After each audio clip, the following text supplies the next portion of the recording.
One of the reasons I love doing this show is because I learn new things each and every day. And today I have learned that November is Make a Will Month. And really, it's so incredibly important. I'm not going to share the number with you. I'll let my next guest do just that. Tim Hewson joins us from LegalWills. Welcome, Tim. Great to have you here. Well, thank you very much. I'm glad to be here. Let's start with that number that you and I spoke about in the green room. Like, how many Canadians don't have a will? About 65%. We did a survey. 65% of people don't have a will. And of those that do have a will, about 20% haven't kept it up to date. So that's the other piece of it. Right. So there's a lot of people say, oh, I have a will. I did it 25 years ago before the children were born. It's like, you might want to take another look at that will. So it's not just writing the will, but it's keeping it up to date as well. Why do you think that number is so high? Because I think traditionally there's a number of reasons.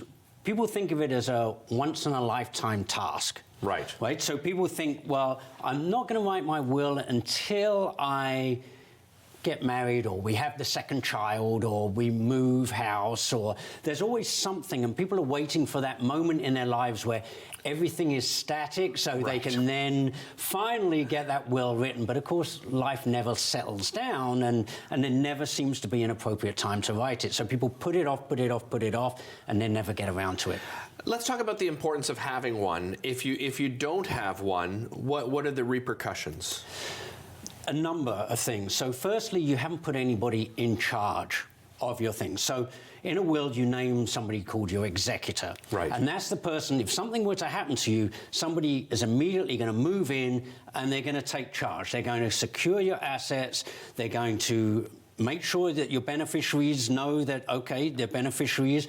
They're going to file that will with the probate office, and then ultimately they're going to gather up your assets and distribute them to the beneficiaries. If you don't have a will, everyone's looking at each other. It's like, what are we doing? Who's doing this? And why are you grabbing that painting over there? It's like, oh, well, they promised it to me and they said I could have it. And it's like, no. So not having a will means, firstly, nobody's responsible for everything. And secondly, there's no decision as to who's going to get what, which includes charitable bequests and even things like naming a guardian for your children. If you have children, you name guardians for them in your will as well. And if you don't do that, then a judge in a courtroom is going to make their best appointment that they can. So it's your decision rather than somebody else's decision. You certainly, you paint the picture of, there's the emotional implications, right, of, family fighting family and that kind of thing. Are there financial implications at all?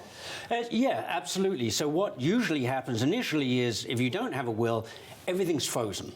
Right? Okay. All of your assets are frozen. The financial implications are, there's a common misconception that everything's just going to go to your spouse anyway. Or if you don't have a spouse, everything's just going to go to your children anyway. That's not what's going to happen, right? Okay. If you're married with children, it doesn't automatically all go to your spouse. So, Really? And if your common law partner has no rights to anything whatsoever, even if you've been living together for 10 years. So are there financial implications? Massive financial implications for common law partners. So if it doesn't automatically, I have a will, by the way, everybody at home, in case you're wondering, my wife and I do. But if it doesn't automatically, let's say, go to your spouse, where does it go? So a portion goes to your spouse, the remainder is divided between the spouse and the children. Okay. Right?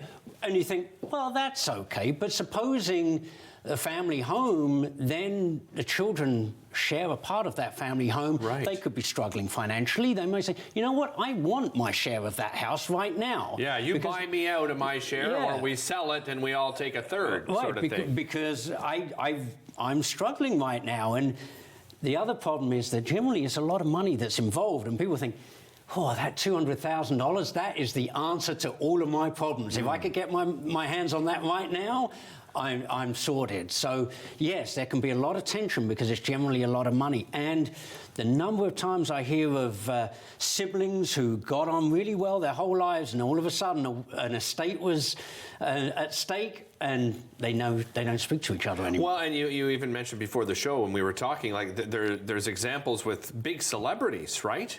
Like someone like Aretha Franklin. So right? Aretha Franklin decided to handwrite her will. Okay. So it's on a scrap of paper, but actually handwrote 4 wills, all handwritten. They found one down the side of her sofa. They found another one somewhere else in the house.